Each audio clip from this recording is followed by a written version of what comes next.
Com licença.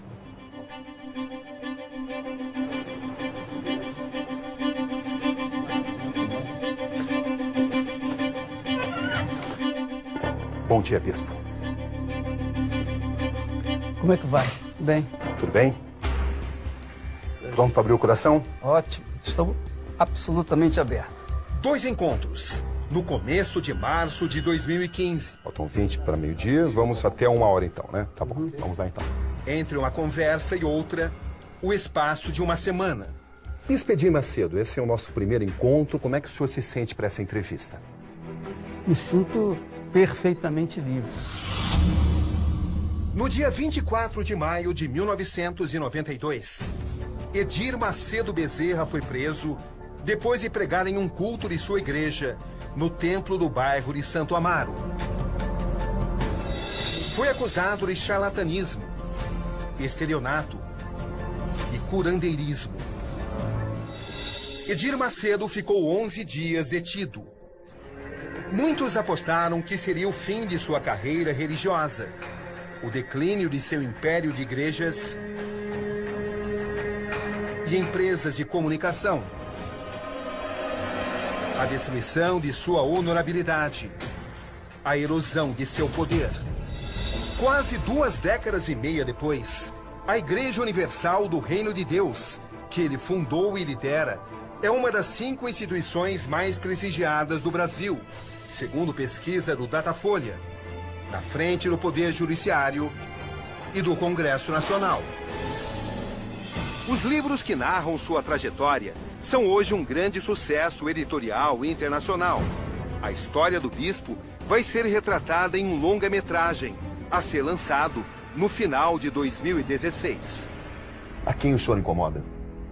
Eu incomodo o diabo e seus parceiros. O senhor nasceu católico. Me foi imposto isso, né? Porque ninguém me perguntou se eu queria me batizar. Jesus disse: quem me negar diante dos homens, também o negarei diante do meu Pai. A igreja só cresceu com esse episódio. Você quer saber? Essa pergunta é boa. Eu agradeço aos meus adversários, aqueles que me odeiam, aqueles que querem o meu mal. Porque quanto mais me perseguem, mais eu cresço. Nas quase 4 décadas de consolidação da Igreja Universal, o bispo Edir Macedo enfrentou barreiras que ameaçaram sua obra. Eu tenho a minha fé avivada, acesa. Se Jesus teve Judas Iscariotes junto dele, imagine. Ele que era perfeito teve Judas, imagine nós. Ele é o seu pai. Uma personalidade moldada pelas lutas que teve que travar e pela qualidade de seus inimigos. E você sabe que ele ouve. Eu me sinto visado por aqueles que têm perdido, por conta do ganho do nosso trabalho. O mundo que nós vivemos é assim, né? Ou você ganha, ou você perde. Guerras internas e externas, que não impediram suas obras sociais. A Igreja Universal vai nos lugares que a sociedade despreza, que a sociedade gostaria de colocar fogo, queimar, destruir, acabar, dizimar. Nós vamos nesses lugares ermos, escuros e escusos, para levar a palavra para essas pessoas. Existe um ditado da antiguidade que fala que um grande homem pode ser medido pela qualidade dos seus inimigos. É assim que o senhor vê também? Isso é bom, é boa. Eu não sabia disso. Gostei desse ditado. Como é que o senhor planejou essa escalada mundial da igreja?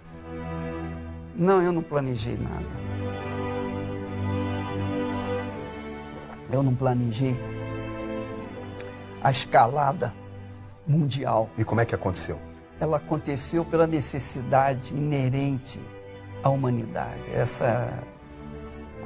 A humanidade é que carece daquilo que Deus tem oferecido na sua palavra. Então nós levamos a sua palavra viva às pessoas carentes, necessitadas. E obviamente o resultado está aí. A minha história é uma história de superação, né? Aos 70 anos, o bispo Edir Macedo continua o mesmo de sempre. Não, nunca me deixei abater, porque o meu Deus nunca me abandona. Tem comida, Eloquente. não tem emprego, que não tem nada. Eu sou tímido, eu sou uma pessoa tímida. Não quando eu estou no altar, um gigante se levanta. Carismático. Eu não sei o que você pensa, não sei o que você está vivendo nesse momento. Eu não sei, mas eu sei uma coisa. Se você crê no Deus vivo, no Todo-Poderoso, e crê também em si, ninguém pode segurar você. Você vai sair dessa situação. Estou sentindo nos nervos Brigador. o que o povo lá fora sente. Da mesma forma como eles planejaram a ditadura, eles planejaram a minha destruição. Esteja escrito isso. Esteja isso registrado. Mas a ditadura para eles funcionou, mas comigo não funcionou. Empreendedor. Então hoje nós temos um Brasil democrático, eu diria, em grande parte, por causa da Record. Arrojado. O Templo de Salomão é uma réplica de algo que foi extremamente importante no passado, que não pôde ser construído até então lá em Jerusalém, nós construímos aqui. Você pode ser um membro daqui do Templo de Salomão, você pode vir aqui todos os dias e ainda assim ser uma pessoa perdida. Nesse exato momento já deve estar abrindo outras igrejas por aí. Reverenciado. A Igreja Universal é como omelete. Quanto mais você bate, mais ela cresce. Essa é a realidade. Combatido. Para mim não importa se falem bem, se falem mal, eu estou pouco me lixando para o que as pessoas pensam ou deixem de pensar a meu respeito. Eu não estou nem aí, eu não estou nesse nível. Com milhões de seguidores em todo o planeta. Tem certeza, Gabriel, que muitas pessoas que estão me assistindo agora estão pensando, raciocinando e despertando a fé adormecida que há dentro dela. E também inimigos de peso. Vou lhe dizer uma coisa, eu estou pouco me incomodando com eles. Eu estou pouco me incomodando que haja inimigos, que cresçam os inimigos, que falem e eu deixo de falar. Eu vou continuar na minha fé e eu duvido que eles venham me derrotar. Quem é de fato esse homem? A minha história, a história do meu mundo, eu vou ser chamado de um ganhador de almas. Só isso. Mas na história desse mundo, eu vou ser como pau de galinha. Pela primeira vez, Edir aceitou responder a perguntas de um jornalista, do qual não é o patrão. Isso é diferente para o senhor? Não faz diferença nenhuma. E fez questão que tudo fosse perguntado. O senhor responde a qualquer tipo de pergunta? Qualquer pergunta que você fizer. Algum assunto que deva ser evitado? Não, nenhum. O bispo acredita que um homem, à frente de multidões de fiéis, tem que ser um homem transparente. Eu sou o que sou. Porque eu não posso ser para você uma coisa e depois lá fora eu sou outra pessoa, ou em casa outra pessoa. Não dá. Eu não consigo conviver com duas pessoas. Cabrini, eu não tenho nada a perder, mesmo. Eu não tenho nada que esconder, mesmo. Eu sou o que sou e acabou. Quem quiser me aceitar, amém. Quem não quiser. Quase 4 horas de conversa franca. E vai arrebentar, meu cara. Tudo ou quase foi abordado. As posições do bispo sobre a teologia da prosperidade, um dos pilares de sua igreja. Olha, eu defino a teologia da prosperidade, é simples. A teologia da miséria é a teologia do diabo. A teologia da prosperidade é a teologia de Deus. Ele te atende. A lógica do dízimo. O dia de Deus na tua vida. A lógica do dízimo é simples. Eu vou falar em simples palavras para as pessoas entenderem. As relações com a Igreja Católica. 0. Quando eu estiver A sucessão. uma coisa com o meu Senhor, o meu sucessor, Deus proverá. Quem é Edir Macedo? Um grande homem de Deus. Meu caro, Isso é... a vida é uma guerra. Escute o que eu estou te falando. A vida é uma guerra. E só vence aquele que tem fé. Nessa vida, ou você mata ou você morre. Não tem violino, ninguém vai para a guerra com violino. Ninguém leva debaixo do braço um violão na guerra. Você vai na guerra, você tem que lutar para matar ou para morrer. Ou você vence ou você vence. Boa noite. No Conexão Repórter de hoje, uma viagem à mente de um dos homens mais influentes do mundo, o Bispo Edir Macedo. De Rio das Flores, no interior do estado do Rio, onde nasceu, até os quase 5.000 templos e sua igreja espalhados pelo mundo. Sua trajetória, seus pensamentos, suas realizações, suas lutas e as polêmicas que o cercam. O homem, o líder, diante das mais variadas questões. Aqui Roberto Cabrini. Este é o Conexão Repórter de hoje.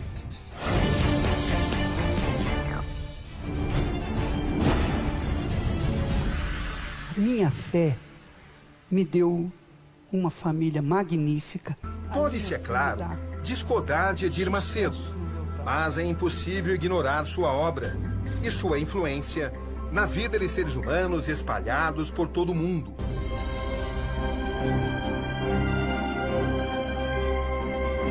O bispo e sua mais importante joia, uma obra grandiosa, o maior templo do país e um dos maiores do mundo, que impressionou até mesmo o jornal The New York Times, uma réplica de um dos maiores templos da antiguidade.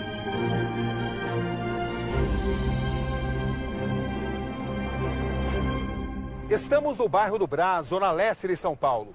Esse é o Templo de Salomão, inaugurado no dia 31 de julho de 2014. Levou 4 anos para ser construído e hoje funciona como sede mundial da Igreja Universal do Reino de Deus. Daqui, o Bispo Edir Macedo comanda 6.000 templos no Brasil, 7.000 em 180 países e mais de 20.000 pastores em todo o mundo. E foi aqui em seu quartel-general, no 7º andar de sua sede principal, que encontrei Edir Macedo.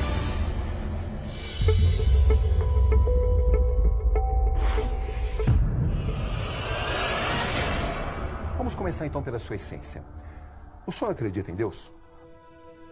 Olha, se não fosse a minha crença nele, eu não estaria aqui diante de você. Duvido que você estaria aqui comigo hoje se não fosse ele. Por quê? Eu sou prova viva da sua existência. Eu sou prova viva da sua existência. Eu não estaria aqui, eu não estaria vivo se não fosse ele. Como foi a sua conversão? O que aconteceu comigo foi uma transformação. Foi uma transformação total. E a transformação que aconteceu naquele dia, eu carrego comigo até hoje. São 51 anos que nós trazemos isso. Porque a transformação, ela não aconteceu de fora para dentro, ela aconteceu de dentro para fora. Houve uma penetração no nosso ser de algo superior, a um espírito.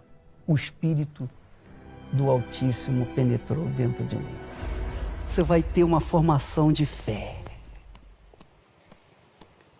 Vai ter uma formação da fé.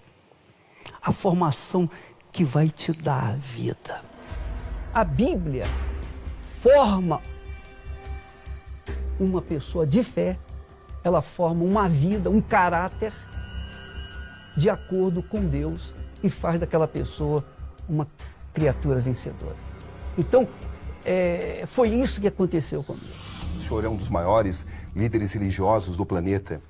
O senhor é um homem que tem salvo milhões de vidas através das obras sociais da sua igreja. No entanto, o senhor já foi acusado de charlatanismo, de estelionato, de lavagem de dinheiro. Por que o senhor caminha tanto com a polêmica, bispo?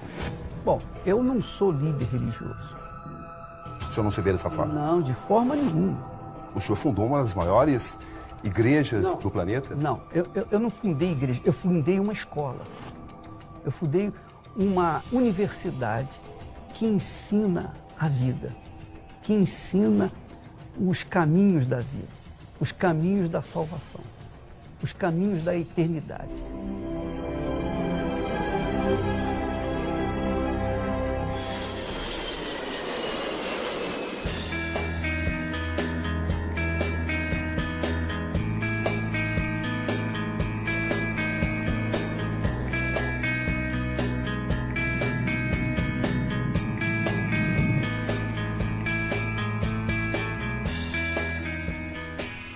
Daqui de cima, a vista é a de um lugar singelo e pacato.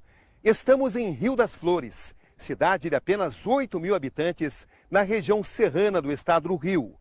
Edir Macedo Bezerra nasceu aqui, no dia 18 de fevereiro de 1945, apenas alguns meses antes do final da Segunda Guerra Mundial. A família de Edir, os Macedo Bezerra, era de classe média baixa e pouca escolaridade.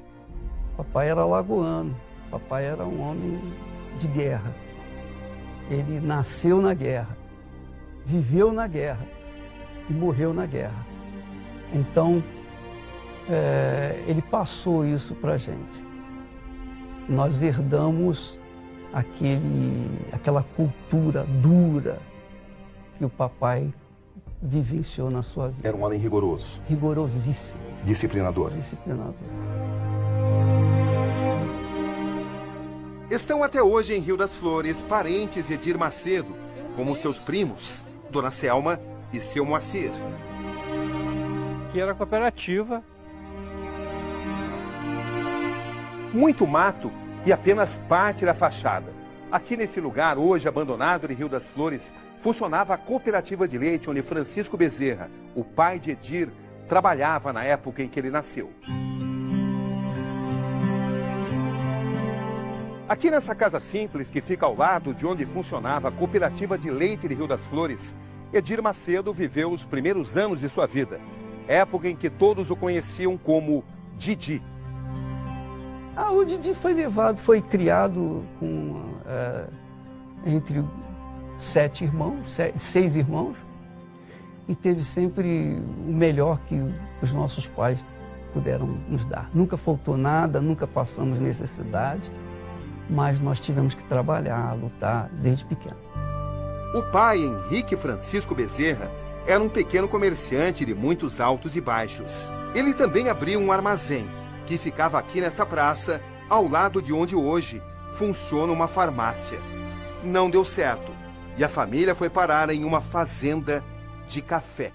Há um episódio em que, numa brincadeira de garoto, vocês, digamos, roubaram um picolé e ele o fez devolver, isso é verdade?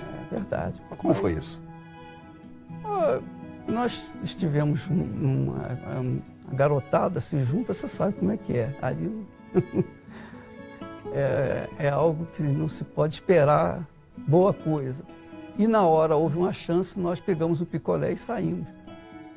E quando o papai soube, nós tivemos que ir lá pagar o picolé. E você pode imaginar como ele deve ter ficado. Né? Muito rigoroso. Só não apanhei, porque eu tinha muito medo dele e ele sabia disso. Quando ele soube, eu fiquei apavorado. Acho que ele ficou com pena de bater, porque eu já estava apanhando, antes de chegar próximo a ele. O papai não falava, venha cá. Ele olhava e a gente sabia que tinha que chegar diante dele. E tinha que aceitar tudo que ele falava. Esta é a fazenda da Forquilha, no município de Rio das Flores. Edir Macedo veio morar aqui com a família quando tinha 6 anos. Era início dos anos 50.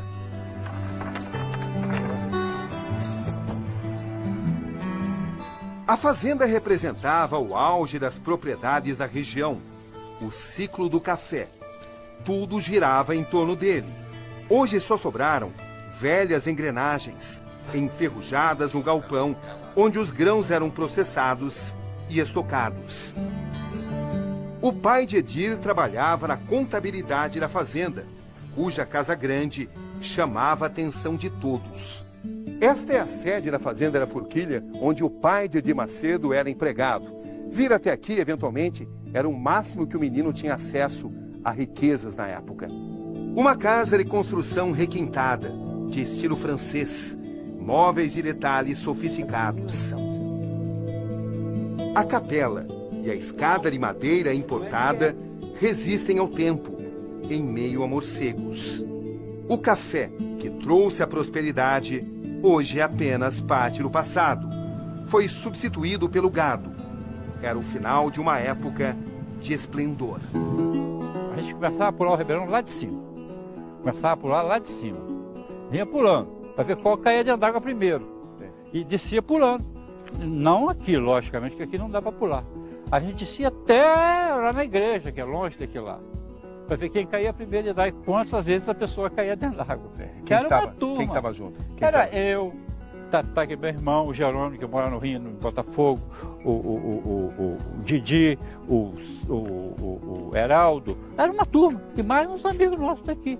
A mãe Eugênia, natural de um sítio de Rio das Flores, foi sempre o porto seguro da família. Ela fazia inclusive bolinhos que Edir e os irmãos vendiam para ajudar no orçamento. Dona Eugênia cuidou da educação deles, ajudou o marido nos pequenos negócios, apesar de sequer ter o 4º ano primário. Um dia seria fiadora do primeiro templo da Igreja Universal, aberta pelo filho.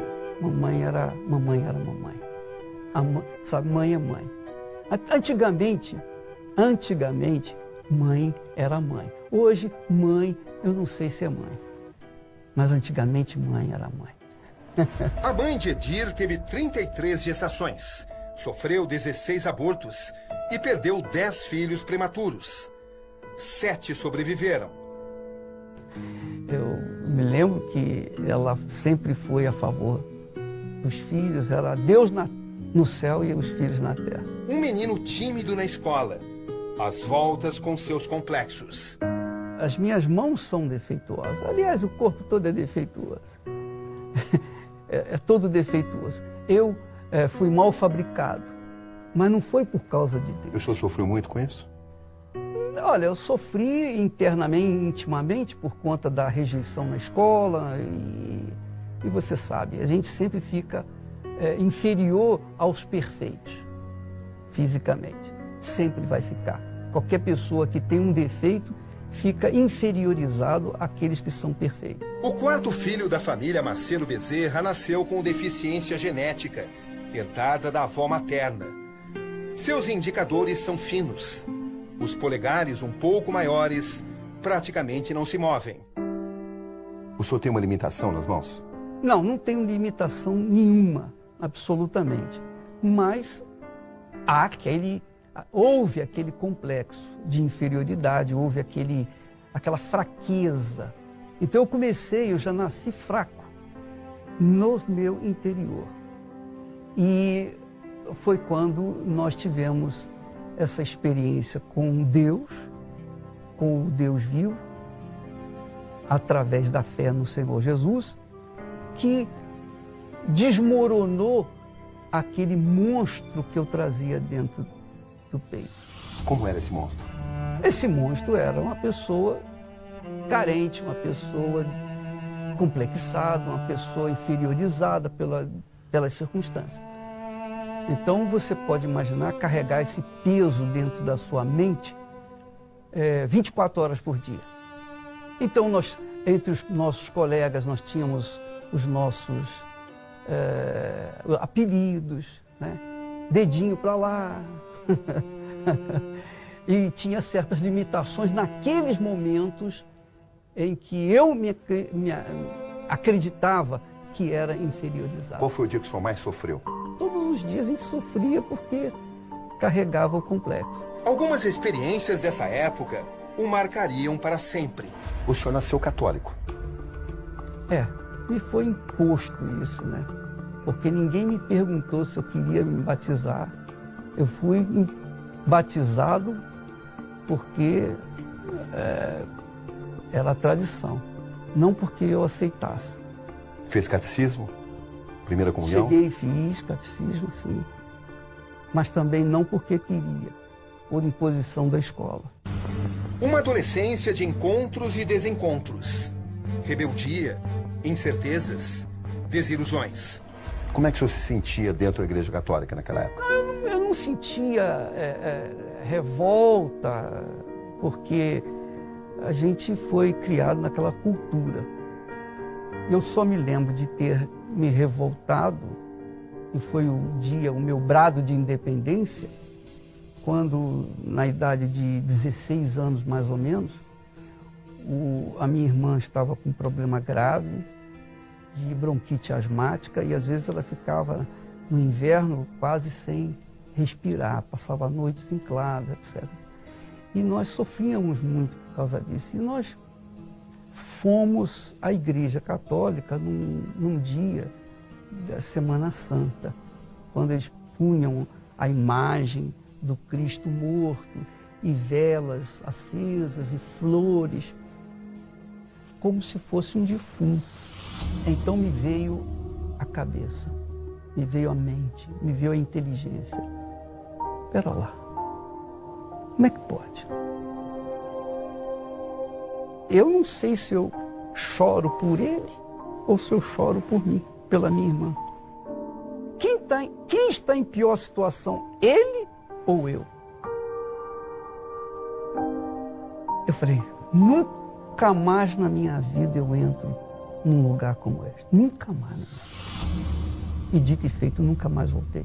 Porque como que eu poderia estar ali querendo a ajuda de alguém que estava morto? Como a religião leva essa concepção, essa ideia, e ninguém pensa. Estava nascendo ali seu questionamento em relação à Igreja Católica? Sim, claro. Ali começou a minha revolta. Ali começou a minha revolta, porque as pessoas estavam chorando, as pessoas estavam gemendo, mas chorando copiosamente. Eu pensei, mas peraí. Ali o senhor deixou de ser católico? Ali eu deixei de professar a fé católica. O menino acanhado de roça vira um rapaz falante e boêmio. É assim que é visto quando a família se muda para o Catumbi, região central do Rio. Sua primeira relação sexual foi aos 16 anos? Foi. Como é que foi? Foi num bordel. Hoje é a prefeitura do Rio, onde havia aquela...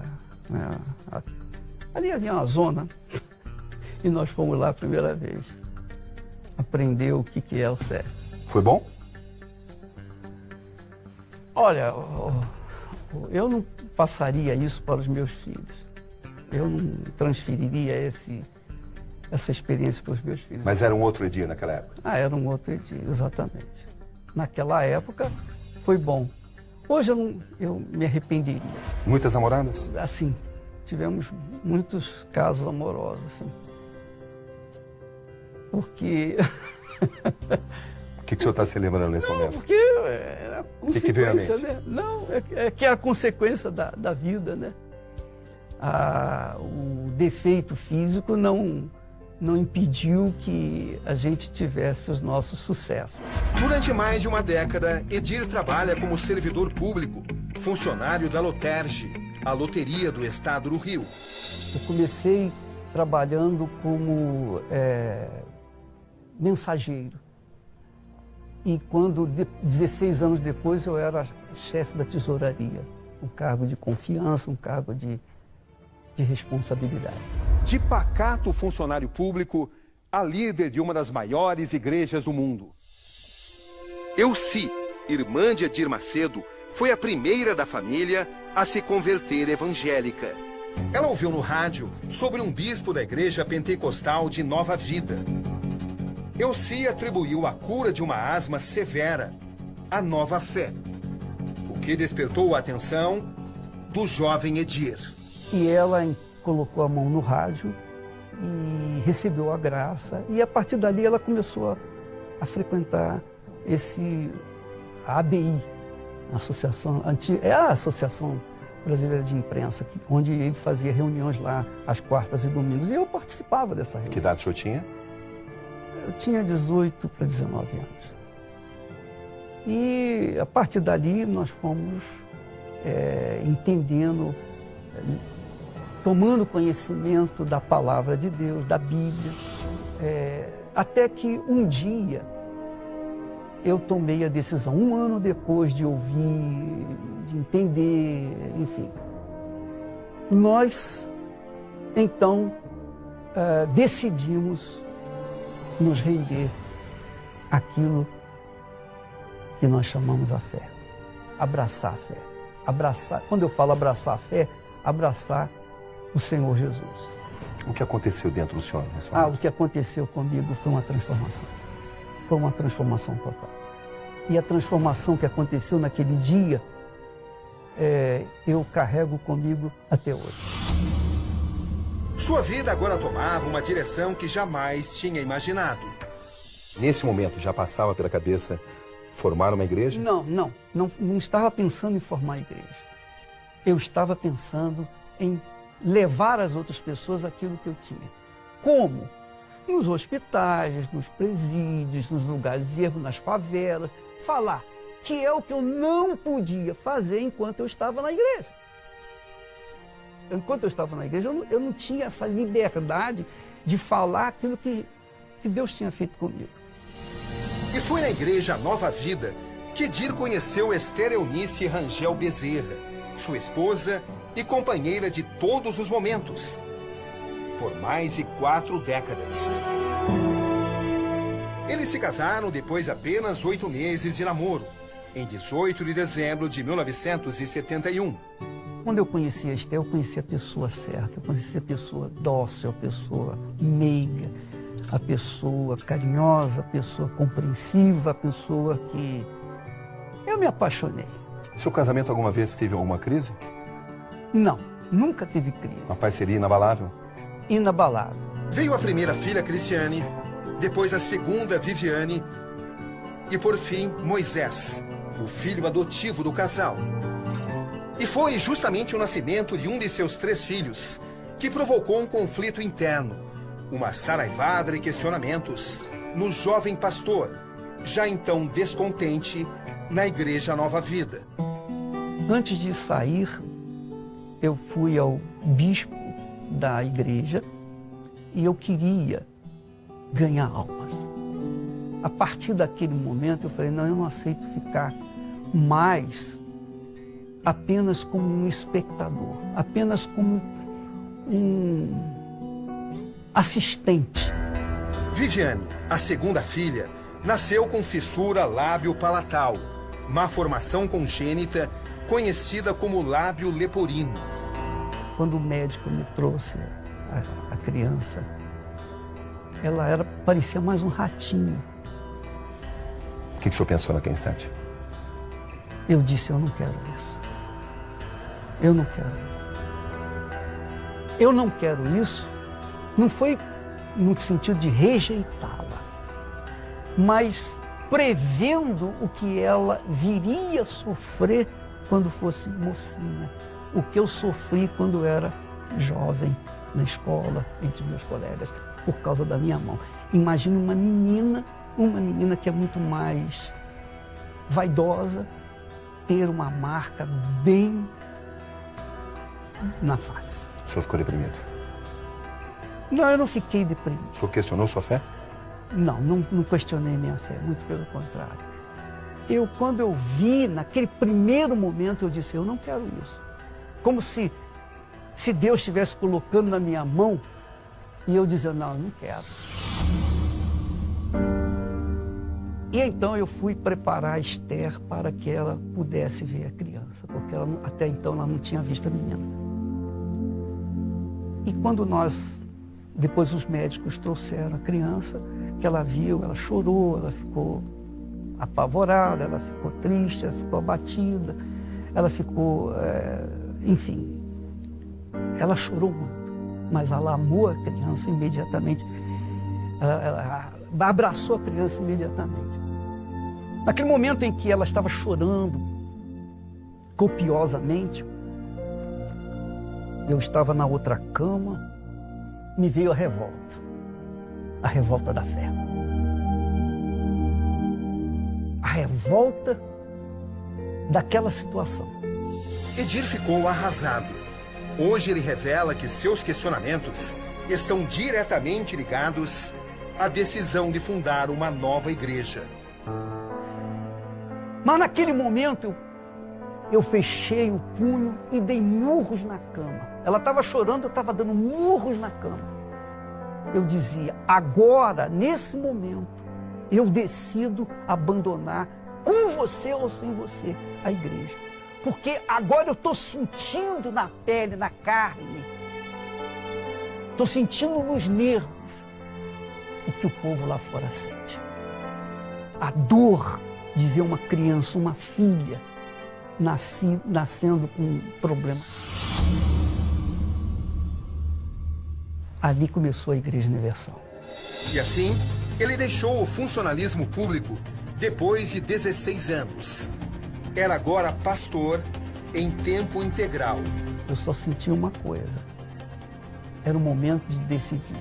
Era um momento de decisão. Eu cheguei numa encruzilhada. Ou eu ia em frente, ou ia para um lado ou para o outro. Estamos no Meier, subúrbio carioca da Zona Norte. Aqui tudo começou. Estamos na praça conhecida como Jardim do Meier. Era o ano de 1975. Edir tinha seus 30 anos. Esse é o coreto. Ele subia os 7 degraus, levando uma Bíblia, uma caixa de som e um microfone. Daqui de cima, Edir Macedo encarava seu público. Inicialmente, Edir pregava para um punhado de curiosos que depois se tornaram seus admiradores. Pouco a pouco, a plateia começou a aumentar. Ninguém imaginava, mas estava nascendo ali uma das maiores igrejas evangélicas do mundo. Primeiro, a igreja foi chamada de a Cruzada do Caminho Eterno, nome depois substituído para Casa da Bênção. Era a preparação para a criação da Igreja Universal do Reino de Deus. O pastor que pregava agora nos mais remotos pontos da cidade do Rio queria um endereço fixo e encontrou isso no bairro da Abolição. Número 7.258 da antiga Avenida Suburbana na Abolição. Aqui nesse galpão precário, que antes abrigava uma funerária, Edir Macedo abriu sua primeira igreja. O local hoje serve de estacionamento. Na época, o pastor, em início de carreira, não tinha dinheiro para pagar o aluguel. E por isso sua mãe, Dona Geninha, precisou entrar como fiadora do contrato. O primeiro culto realizado aqui foi no dia 9 de julho de 1977. A data é aceita até hoje como o nascimento oficial da Igreja Universal do Reino de Deus. Ela confiou. Foi a única pessoa que, além da minha esposa, que confiou em mim. Ela assinou, então nós começamos a trabalhar. A segunda igreja e o primeiro templo foi aberto também no bairro da Abolição, na mesma avenida que o primeiro. Desta vez com capacidade maior, 2.000 pessoas. Que será usado Durante muitos anos, aqui foi a sede da Universal. A primeira sede da Igreja Universal conserva marcas importantes da época do bispo Edir Macedo. O mesmo batistério, local do batismo, ou o altar, de onde eu estou falando.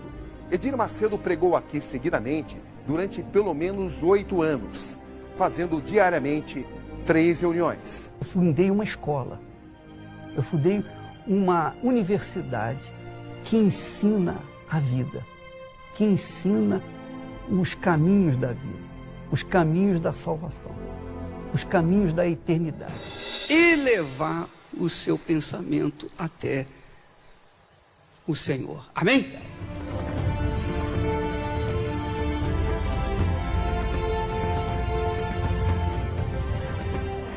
O sonho de uma vida. Exatamente desta posição, o bispo Edir Macedo prega para os fiéis. No interior, as dimensões e os detalhes impressionam. São 100.000 metros quadrados de área construída, com capacidade para 10.000 pessoas. Tudo inspirado no Templo de Salomão original, erguido na antiga Jerusalém e destruído por Nabucodonosor, o rei da Babilônia, em 586 a.C. 126 metros de comprimento, 104 de largura, 55 metros de altura, com 2 subsolos, equivalente a um prédio de 18 andares. São 36 salas de escola bíblica infantil para 1.300 crianças, estúdios de televisão e rádio, auditório para 500 pessoas e estacionamento para 2.000 carros. A estrutura toda comporta 59 apartamentos do tipo kitnetes, 12 apartamentos com uma suíte e 13 de 2 suítes para hospedar pastores e bispos. uma obra de 680 milhões de reais. O requinte da construção inclui 40 mil metros quadrados de pedras trazidas especialmente de Hebrom, em Israel, origem da matéria-prima dos antigos templos. As pedras cruzaram os oceanos numa viagem de 30 dias até São Paulo. Na esplanada do templo, 4 tamareiras de 15 metros de altura, que servem de sentinela aos visitantes. O Jardim das Oliveiras, com árvores de mais de 300 anos, que leva ao memorial, o cenáculo, com seu espelho d'água. Estamos entrando no memorial, uma representação da trajetória dos 12 povos de Israel. Aqui dentro estão réplicas das peças do templo original de Salomão, a começar pelo tabernáculo, onde Deus restabeleceu sua aliança com o povo hebreu. O teto redondo simboliza o Monte Moriá, onde, segundo o livro de Gênesis, teria ocorrido o sacrifício de Isaque. Ao redor do tabernáculo, as 12 colunas. De um lado, estão elementos do tabernáculo e do próprio templo. Do outro, 12 brasões representando as 12 tribos de Israel, obra de um artista israelense. No terreno anexo, uma réplica do tabernáculo, com as medidas escritas na Bíblia.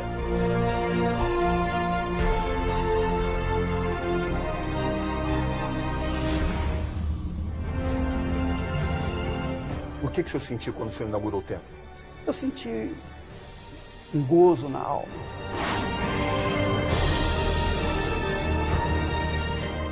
Porque estava cumprindo um projeto que não era meu, mas que era do meu Senhor. A gente é servo.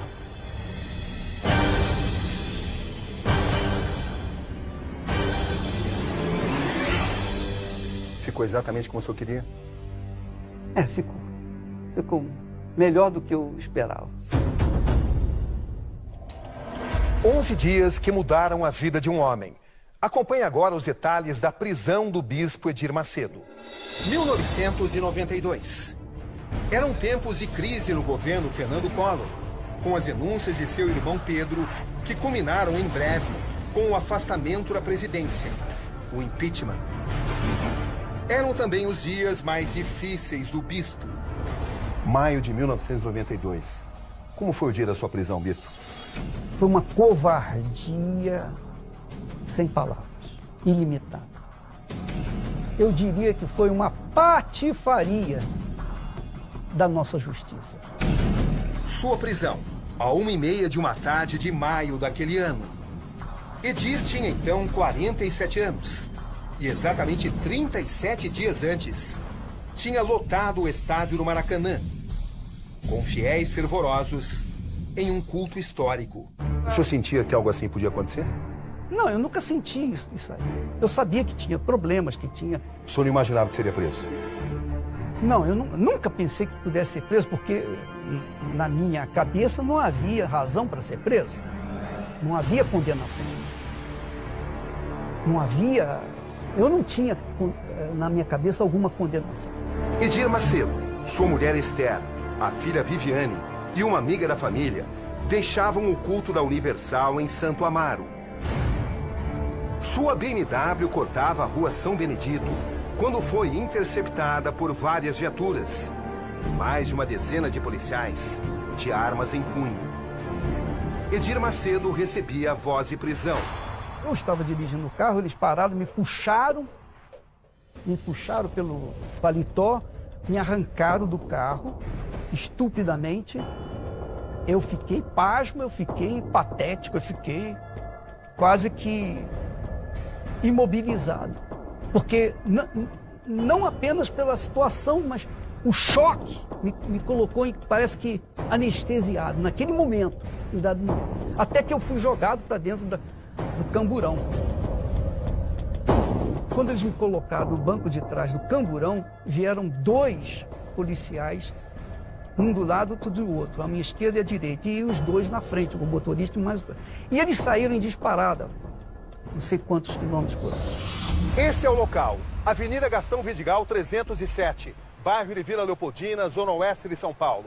É a sede do 91DP. Aqui o bispo Edir Macedo ficou preso durante 11 dias, em uma cela de apenas 4 metros por 4. Ele dividia espaço na carceragem com outros 21 presos. O bispo foi acusado de charlatanismo, curandeirismo e estelionato. Como é que foram seus 11 dias de prisão, bispo? Ora, 11 dias tranquilos, porque em todos esses dias eu estava do lado da minha esposa. Então eu tinha o conforto da minha mulher e os companheiros, as pessoas amigas, os meus algozes também foram lá. Olha, eu sinto muito e tal. O senhor se sentiu humilhado? Olha, eu senti humilhação. Eu senti humilhação, sim. Eu fiquei humilhado. Humilhado não pelas pessoas, humilhado por causa da minha fé, porque naquele momento eu não entendia por que Deus permitiu aquilo. Sabe, eu não diria humilhado, eu diria um tanto frustrado.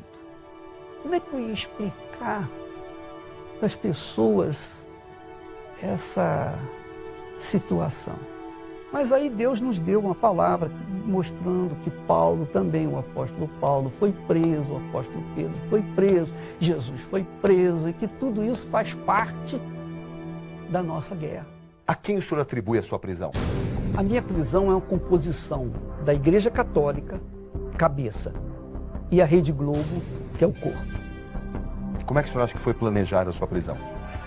Então, por conta do sucesso da igreja, do desenvolvimento da igreja, então ela tinha que fazer alguma coisa para barrar o nosso crescimento.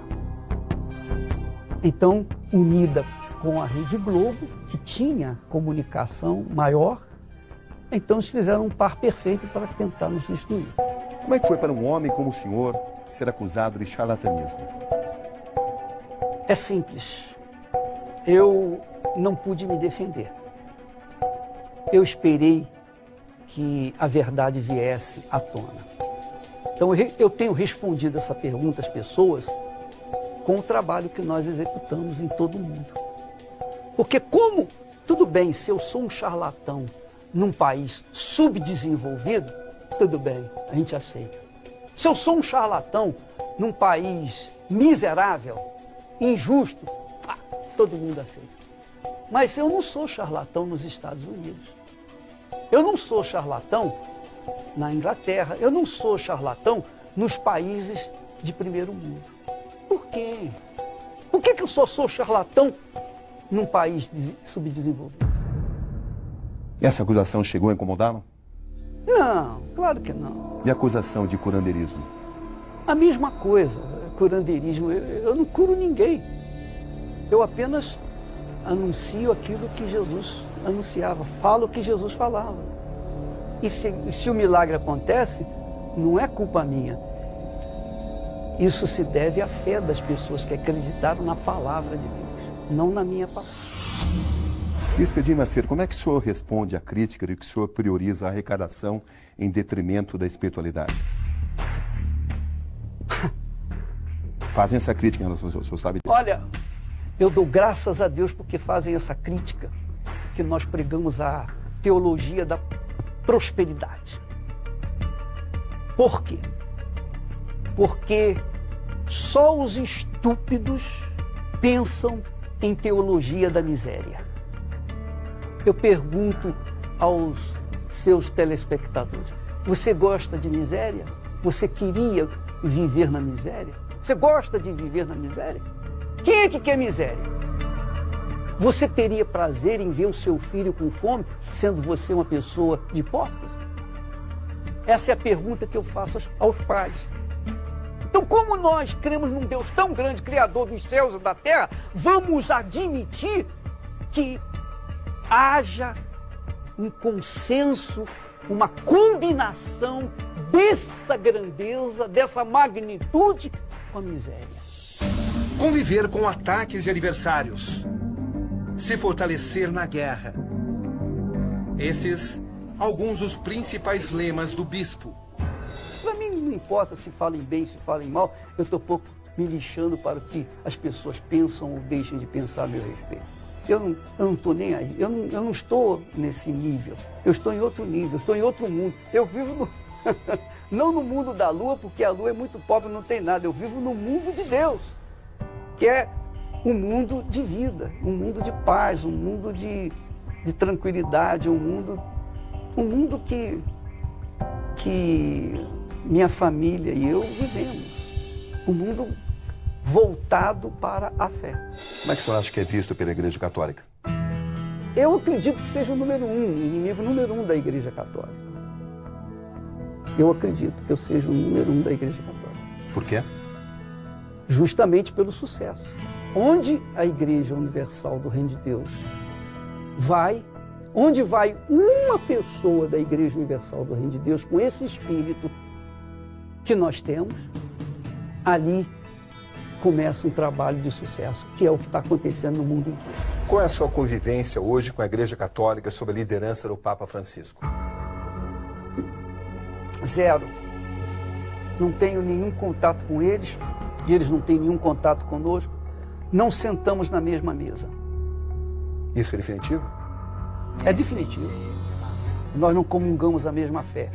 Como pessoas, como seres humanos, nós torcemos para que eles venham conhecer o Deus que nós conhecemos.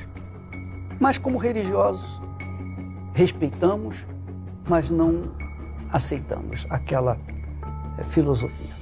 O bispo Edir Macedo enfrentando sem censura as mais duras questões. Não, de forma nenhuma. O que Edir Macedo tem a falar sobre o chute na Santa? O episódio de outubro de 95, quando o bispo da Universal, Sérgio von Held, chutou e insultou uma estátua de Nossa Senhora Aparecida, um símbolo católico. Como foi para o senhor lidar com o episódio do chute na Santa?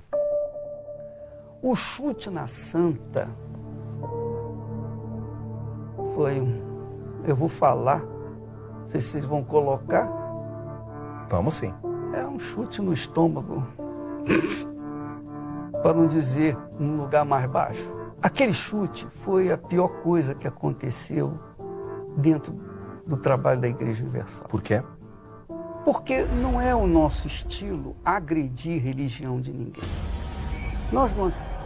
Nós temos a liberdade de crer na palavra de Deus. E nós exigimos respeito para conosco. Ora, se nós exigimos respeito para com a nossa crença, para com a nossa fé, nós temos que ter respeito para com a crença alheia. O senhor condena o ato de se chutar a Santa? Eu condeno o ato não só de chutar a Santa, ou mesmo falar de qualquer outra igreja ou religião. Eu apenas não concordo com as religiões, mas não quer dizer que eu não venho respeitar os seus religiosos. Compreende o que eu estou falando? Eu não aceito as religiões, mas eu aceito os religiosos. Eu respeito os religiosos, porque eu sei que eu também fui um deles no passado. Eu também fui cego no passado. E Deus teve compaixão de mim, por que eu não vou respeitar e ter compaixão daquelas pessoas que estão lá cegas também? Ao longo da sua trajetória vitoriosa, o senhor cometeu erros? Muitos erros. Que erros o senhor cometeu? A maioria dos meus erros foi ter bons olhos para com más pessoas. Por exemplo? Nós acreditamos nas pessoas. Pessoas que não eram dignas de terem crédito. Pessoas que eram indignas de estarem junto conosco. Não por sermos melhores do que elas, mas por serem pessoas que não tiveram hombridade, caráter, não tiveram nada para dar. Eu confiei nessas pessoas. E eu errei muito, porque eu confiei nessas pessoas. Muitos profissionais, colegas, enfim. Mas eles não me deixaram mágoa no coração, de jeito nenhum. Eu oro até por eles. O polêmico vídeo divulgado pela Rede Globo em 92, onde Edir Macedo foi mostrado ensinando pastores técnicas de arrecadação. Bispo Edir Macedo, hoje aos 70 anos, que reflexões o senhor faz sobre o que o senhor falou naquele célebre vídeo de 92, pelo qual o senhor foi tão atacado? O famoso Odaldesse. Ah, o Daldés, legal. Boa palavra. O senhor falou isso no vídeo. Eu falei. O senhor se arrepende? Não. Por quê? Porque eu falei aquilo que eu pensava e penso, e vou continuar pensando. Com Deus, meu caro, essa é a nossa fé. Ou você dá e está com Ele por toda a eternidade, ou dá a sua vida, ou entrega a sua vida, assume a sua fé, ou você desce para o inferno e não tem mais não tem solução. É a lei da palavra de Deus. Se você dá, você recebe. Se você não dá, você não recebe. Jesus aqui falou isso. E de outra forma. Ele disse, dai e ser-vos-á dado. Boa medida, recalcada, sacudida, transbordante, generosamente vos darão. Porque da mesma medida com que medis, vos medirão também. Quer dizer, toma lá da cá. Toma lá da cá. De acordo com o que você oferece a Deus, você recebe. Se você oferece desrespeito, se você oferece desprezo, se você oferece o que não presta, você pode ter certeza que você vai receber exatamente isso por toda a eternidade. Se você oferece a sua vida, se a sua vida é a oferta que é elevada a Deus no altar, então você vai receber. Então, ou dá ou desce. Essa é a realidade. Ou dá ou desce. Não tem outro termo. A Bíblia mostra isso. No fundo, condensando tudo, é isso. Quem crê, recebe. Quem não crê, não recebe. Está aqui escrito. O senhor falaria tudo aquilo de novo? Falo. Eu já falei novamente aqui na igreja. Aqui no templo. Eu já falei. E qual o problema? O senhor não se arrepende de nenhuma palavra, né? Me arrepender por quê? Eu pergunto. Por quê? Se a minha intenção foi despertar a fé das pessoas, e se as pessoas têm a sua fé despertada por esse chavão, então isso é óbvio, as pessoas são abençoadas e eu fico satisfeito de ter podido ajudar essas pessoas. Então eu não me arrependo, não. Qual é o arrependimento? Eu falo e continuo falando, não tem problema, não. Por quê? Porque eu vejo com os olhos da fé. Eu julgo com os bons olhos. Eu falo com bom sentido. Porque a Bíblia ensina isso. É a Bíblia. Jesus falou isso. O Deus de Abraão falou isso. O Deus de Abraão falou isso. Dai e ser-vos-á dado. E Deus só venha até nós se nós nos entregarmos incondicionalmente a Ele. Então quer dizer, é dar ou desce. Ou dá ou desce. Ou vai ou racha. É tudo ou nada. Quem crê vai, e dá. Quem não crê não vai, não dá. Obviamente vai continuar na mesma, vai só descer. Essa é a nossa filosofia. Qual é o mal que tem nisso? Qual o pecado que eu cometi? A minha consciência não acusa em nada. Absolutamente nada. Estou livre. Se as pessoas olham para o lado mal, se as pessoas interpretam da forma diferente, paciência, o que eu vou fazer? Pelo menos eu fiquei conhecido. É ou não é? O que falam seria que o senhor estaria privilegiando a arrecadação? Você sabe que muitas pessoas vieram querer conhecer aquele que o dá ou desce e saíram impressionados. Oh! Esse é seu segredo, saber como lidar com as coisas, né? Seus críticos talvez digam que Jesus valorizava mais a espiritualidade e não os bens materiais.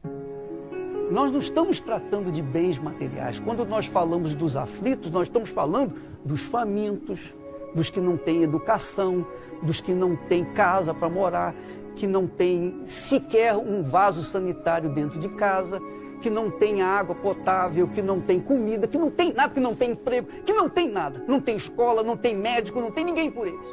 Nós estamos falando dessa gente que eu considero aflita e miserável. E como essa gente pode mudar essa situação? Como? Não existe outra forma. Para você receber, você tem que dar. É a lei da vida. É a lei bíblica. É a lei da vida. Para você receber o seu salário, você tem que trabalhar um mês. Se você não trabalha, se você não planta o seu trabalho, você não vai ter dinheiro. Se você fica esperando que alguém venha lhe alimentar, você vai morrer de fome. Você tem que trabalhar, você tem que usar a sua capacidade, o que Deus deu, as condições que você tem. Então nós ensinamos a pessoa a plantar, a ofertar, a sacrificar, para que ela venha despertar a sua própria fé, para que ela venha ver a força, o poder da fé que elas têm, que está adormecida. Se você não der, você não vai receber. A quem o senhor incomoda? Eu incomodo o diabo e seus parceiros. O senhor é um homem de muitos inimigos. E olha, vou lhe dizer uma coisa. Eu estou pouco me incomodando com eles. Eu estou pouco me incomodando que haja inimigos, que cresçam os inimigos, que falem e eu deixo de falar. Eu vou continuar na minha fé e eu duvido que eles venham me derrotar. Os olhos de Edir brilham quando ele fala de seu exército de obreiros.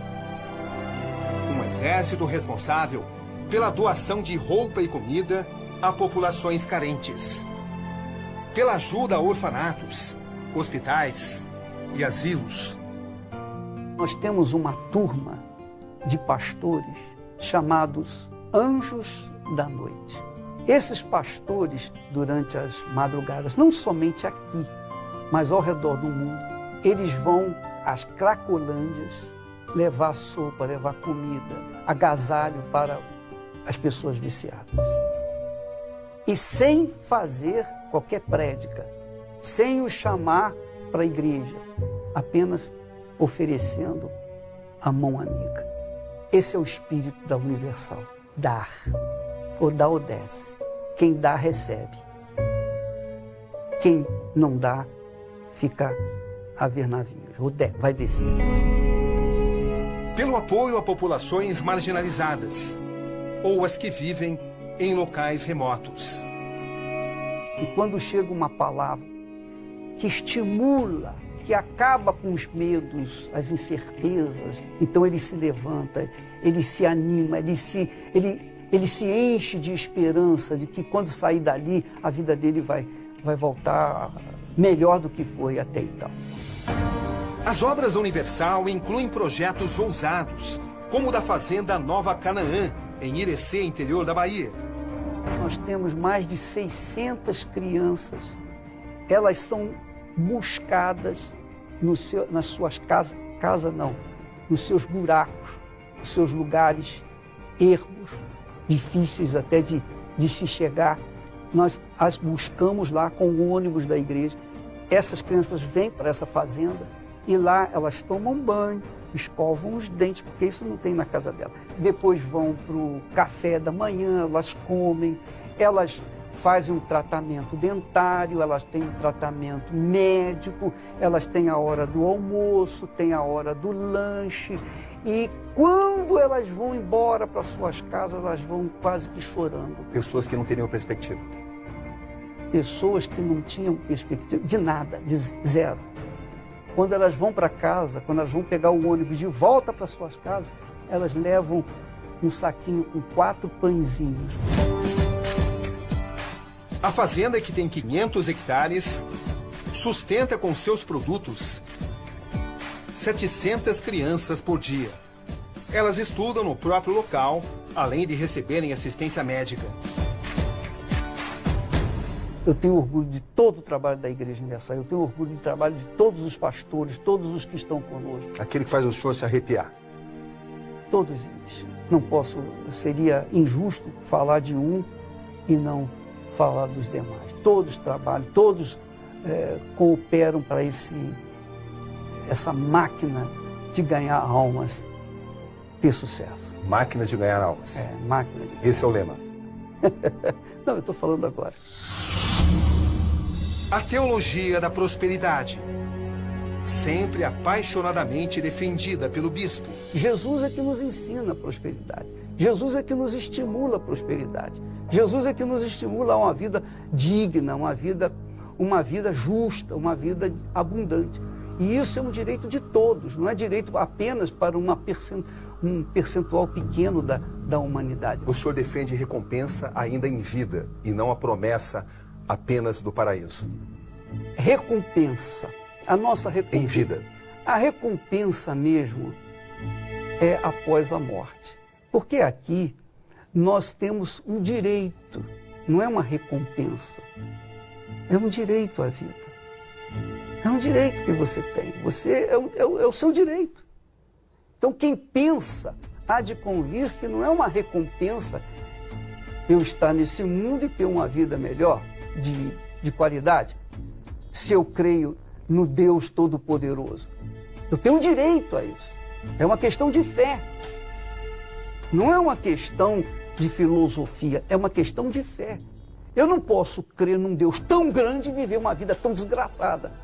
Isso não é admissível. Qual é o ser humano que pensa um mínimo, que vai acreditar num Deus tão grande e aceitar que esse Deus tão grande lhe dê uma vida tão desgraçada? Grande, meu Pai, grande é o teu nome, meu Senhor.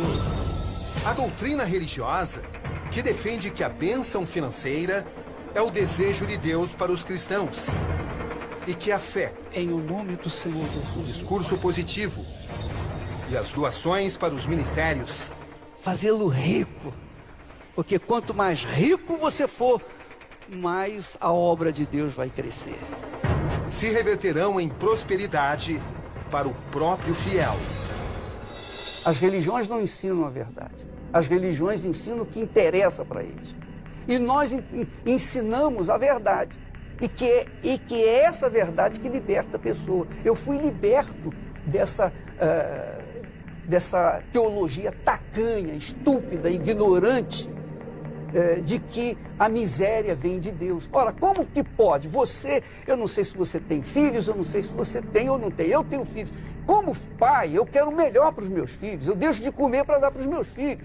Ora, bola, se Deus é meu pai, e é grande, é todo poderoso, Ele vai permitir que nós passemos necessidade, fome. Não, isso não vem de Deus. A miséria, a doença, a enfermidade, os males que atuam no mundo não tem nada a ver com Deus. Não tem absolutamente nada com Deus. Tem com o inferno e os seus servos que são usados para levarem às outras pessoas essas filosofias baratas, miseráveis, tacanhas. O senhor entende, portanto, que a igreja não pode viver apenas da promessa do paraíso? Claro, lógico. É um direito nosso, está escrito, está determinado na Bíblia. Está escrito. E Deus não pode falhar naquilo que Ele prometeu. Resolvida. E, ao ouvir nenhuma resposta, nenhuma solução para a sua vida. Qual é a lógica do dízimo? A lógica do... que maravilha que você perguntou isso. A lógica do dízimo é simples. Eu vou falar em simples palavras para as pessoas entenderem. Qualquer pessoa, qualquer pai, qualquer família tem filhos, ou normalmente tem filhos. E quando a filha faz aniversário, é costume dar uma festa, chamar os convidados, as pessoas íntimas. E ali tem o bolo de aniversário. Depois de soprar das velhinhas, o bolo é partido. Quem parte o bolo? É o aniversariante. Para quem vai dar o primeiro pedaço do bolo? Para a mãe ou para o pai? Ou para o irmão? Ou para o amigo? Quem é mais importante na vida dele? Quem está em primeiro lugar na vida dele? Eu tenho certeza que ele jamais daria o primeiro pedaço de bolo para a pessoa que não tem importância na vida dele. Então, Deus está em primeiro lugar na nossa vida. Primeiro lugar, é o primeiro. Ele está é primeiro do que tudo que existe nesse mundo. Então, o dízimo significa o primeiro. Agora, você fala do dízimo e muitas pessoas confundem e até criticam, mas quantas pessoas estão me assistindo nesse momento, e eu já vi, porque eu já fui já trabalhei com meu pai, eu servia cachaça, e quando o sujeito pedia uma cachaça, que eu colocava no copinho, a primeira coisa que ele fazia era jogar para o santo. Ora, eu pergunto, o que é aquilo? Não era o dízimo? Não era o dízimo? Dízimo para quem? Para o santo. Então, as pessoas fazem questão de dar o dízimo para o santo e não falam nada. Mas quando se fala, dá o dízimo para Deus, a coisa muda de figura. Ora, é uma questão de fé, de princípio, é uma questão de amor, é uma questão de prioridade. Há alguma contradição entre pagamento do dízimo e enriquecimento da própria igreja?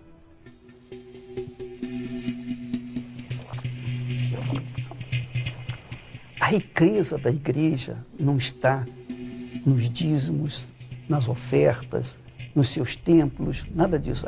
A riqueza da igreja está no seu povo, que é um povo de fé, é um povo aguerrido, é um povo que não olha para trás, que vai em frente. É um povo de Deus, é um povo que é um com Deus. Essa é a nossa riqueza. Mas se tratando da riqueza material, a Igreja Universal do Reino de Deus aplica todos os seus recursos na própria igreja, na evangelização, na pregação através de rádio, televisão, jornais, construções de templos e compra de terreno. Nós somos responsáveis, só aqui no Brasil, por mais de 50 mil empregos. Mais de 50 mil. Só de pastores, nós temos pelo menos uns 12 mil aqui no Brasil. Pelo menos 12 mil. Fora os funcionários que nós temos na igreja. Eu pergunto, de onde vai vir o suprimento para manter esse trabalho, essa escola funcionando? É só oferta. Já que eu sou tão bilionário, sou o mais milionário, não sei o que, essas coisas todas, financeiramente falando, então eu pergunto, que um milionário maluco fica gastando a vida de segunda a segunda na obra de Deus? O senhor tem um salário na igreja? Eu tenho um salário na igreja, além dos direitos autorais. Então eu vivo a minha vida muito simples, porque impressiona muito no senhor também a simplicidade, né? O senhor não é um homem de roupa de grife, de luxos. Ah, não. Eu odeio essas roupas de... Especialmente esse pessoal... Você sabe que hoje pela manhã, você sabe o que eu estava fazendo?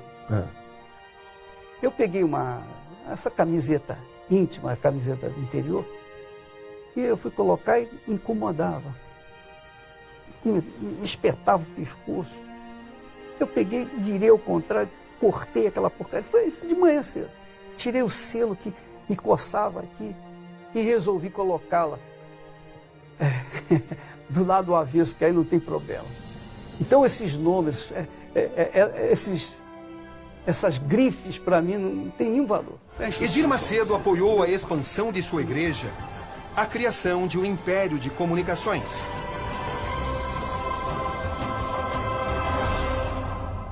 Qual é o seu estilo de administração da Rede Record?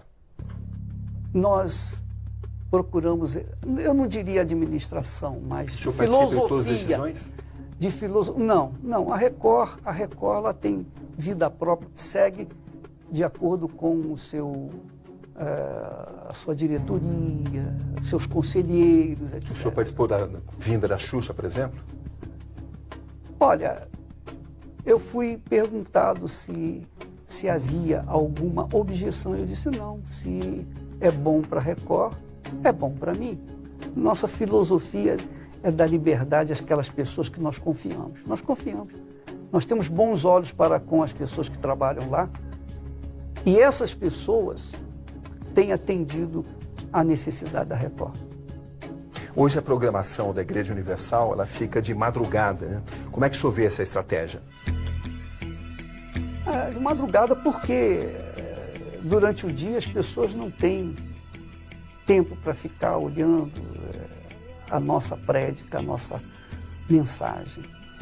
Você sabe que as pessoas que estão sofrendo, sofrem à noite, de madrugada, especialmente pela madrugada. Então, nós procuramos atender a audiência das pessoas aflitas. Quem não estiver aflito, precisa ir lá para a Record. Nosso trabalho pela madrugada é para as pessoas aflitas.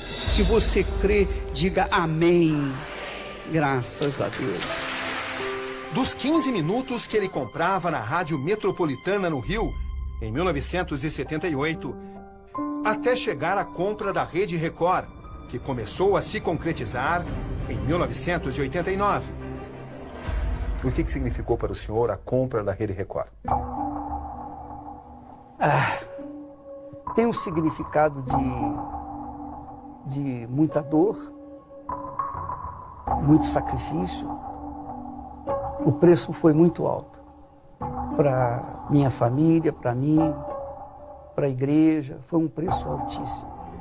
A rede pertencia a Silvio Santos e à família Paulo Machado de Carvalho. O senhor passou a ser mais perseguido? Eu fui visado. Eu fui muito visado. E logo eu, como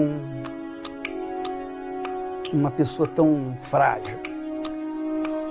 Então, por esse lado, a compra foi cruel.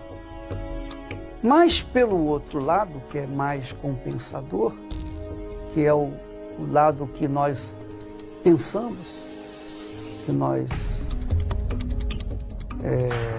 curtimos, é o lado da liberdade. Depois da Record, o Brasil teve outro rumo. Até então, nós tínhamos a Rede Globo como a informação única neste país. Com o evento da Record, nós tivemos então a chance de deixar o povo brasileiro ciente do outro lado, dos fatos.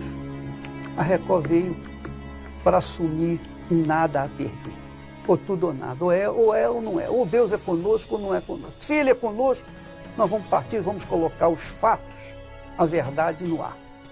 Vamos mostrar que a verdade não é aquilo que está do outro lado. Há um outro fato, há o outro lado da moeda. E isso fez o Brasil despertar, acordar. Então hoje nós temos um Brasil democrático, eu diria, em grande parte, por causa da Record. A Igreja Universal resiste sem Edir Macedo? Claro! Eu sou apenas um pontinho nesse universo.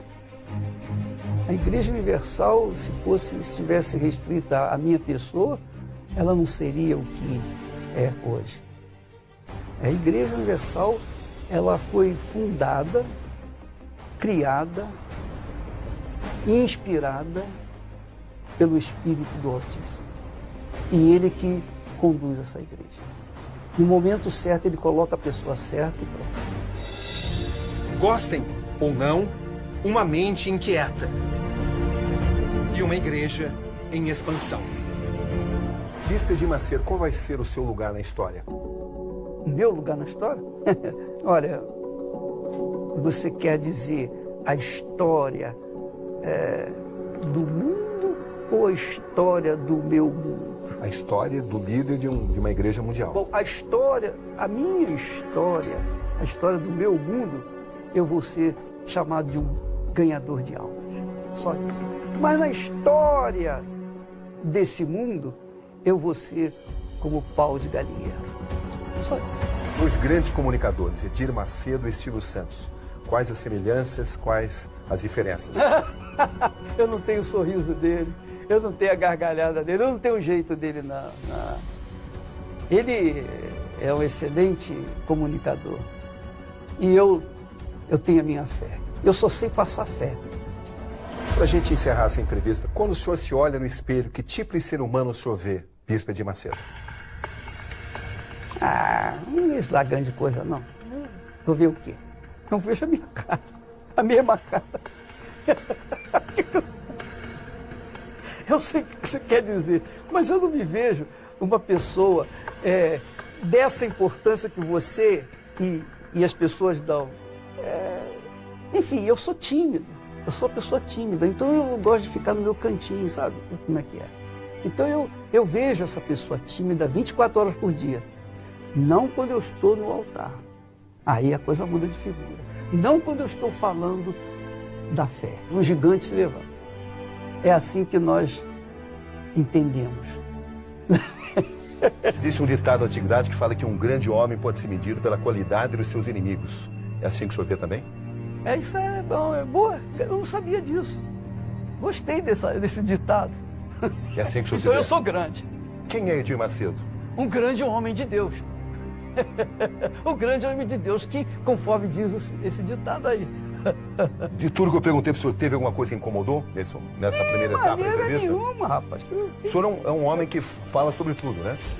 Cabrini, eu não tenho nada a perder, mesmo.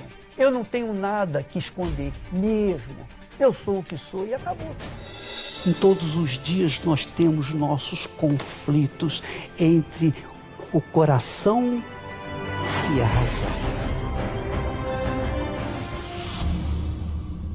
Muitos, é claro, irão discordar das posições e dos pensamentos do Bispo Edir Macedo. Mas é impossível ignorar sua influência e, por que não, suas conquistas. Aqui Roberto Cabrini. E este foi o Conexão Repórter de hoje. Boa noite.